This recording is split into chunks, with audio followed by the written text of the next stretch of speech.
Alright, y'all, so I've covered a lot of videos, alright? I've covered things from mass shootings, mass casualty events, vehicle attacks, any kind of news you can think of, alright? I've covered it. But stories like this, I have a hard time doing. I have a hard time keeping my composure. Alright, so this is probably going to be a longer video than usual, alright? I'm going to stop and talk a lot about this. I'm going to go into detail about this, alright? So, just bear with me. Like I said, it's probably going to be a very longer video than usual, alright? So, former Pennsylvania police chief, who is 30 years old, was found guilty of raping a child hundreds of times when she was 6 years old and continuing until she was 11 with help from a friend. Alright, so Brett Robert Getz, 30, was the police chief and was support a town about 413 people. Alright, so this is a very close-knit town. Alright, I'm sure everybody knows everybody, everybody sees each other. Alright, so this is a very close-knit town. Alright, he was fired after he was jailed in 2019 for raping a young girl for several years. Alright. The abuse began when the victim was 4 years old and Getz's friend was 14. Getz joined in 2 years later when she was 6 and he was 16, prosecutors say. Getz and his friend also allegedly forced her to watch pornography. Alright. So, like I said, former small town Pennsylvania police chief has been convicted of raping a child in a case that languished for years as the victim first came forward in 2012. She said it happened hundreds of times, several times a week, until she was 11. The girl first told her elementary school substitute teacher that Gregory E. Wagner Jr., 31, had raped her. The abuse began when she was 4 and Wagner was 14. At one point, she recorded a video of Wagner forcing her to watch pornography because nobody believed her. Alright, so I'm just going to stop right there, alright? At that age, alright, as a child, alright, children are not going to make up stuff like this. Alright, I'm not saying that they can't. But to go into detail about what's happening, children aren't going to make that up, alright? So, as that substitute teacher, he or she, whatever case may be, should have took that seriously, alright? And reported it to administrators or to a school resource officer or both, alright? Because here, you can see it was true. So, that substitute teacher should have believed her. That really infuriates me when people are like, oh, well, they're just a child, they don't know what they're talking about, or, we can't always believe what they say. Look, we need to believe our children, alright? If she is saying that, it's, report it. That's the least you can do is report it, and they will look into it and determine whether it's true or not, alright? If they come up to you with a complaint like that, and you just brush it off, that makes you part of the problem, in my opinion. That makes you part of the problem. You need to report that, alright? And stop that, alright? Like, I can't understand why you would just brush that off and not report that to a school administrator or a school resource officer or both.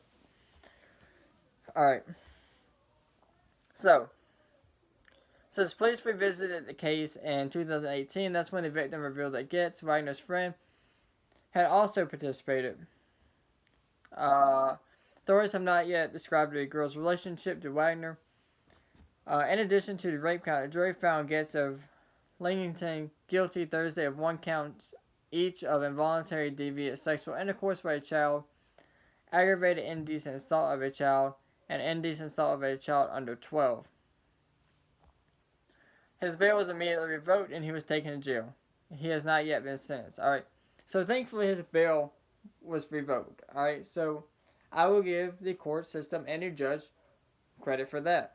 Alright, you took his bail away, which I think is amazing.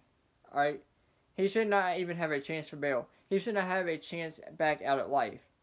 People like this need to be put on death row. Simple as that. There's no ifs, ands, or buts. They need to be put on death row and be done with. Alright?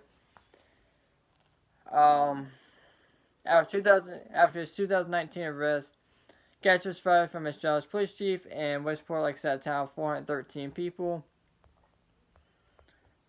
Co-defendant Wynor Jr. pleaded guilty to child rape in November 2020 and agreed to testify against Getz. Both men, who were adolescents when the abuse began, await sentencing. Alright. So, he's testifying against him. Alright, which means, more than likely, he's going to take a plea deal. Alright. And the police chief, I'm sure, will get life in prison. Alright. Or he will get so many years in prison that he will die there. But the problem I have is, will they give him protective custody? Alright, in my personal opinion, throw him out there in the general population, because we all know, unfortunately, that charges like this do not carry the death penalty. So, throw him in general population. Now, as far as his friend testifying against him, I do believe that he will still get jail time. Probably 2 to 5 years, if that. Alright, there should be no plea deals in this. Alright, if you know they are both guilty, and you have substantial evidence to back that up and prove that they are both guilty, why are you doing this? Like, I mean, it's not saying that there's a plea deal, but I'm sure there is if he's testifying against him. I'm sure there's some kind of plea deal in there.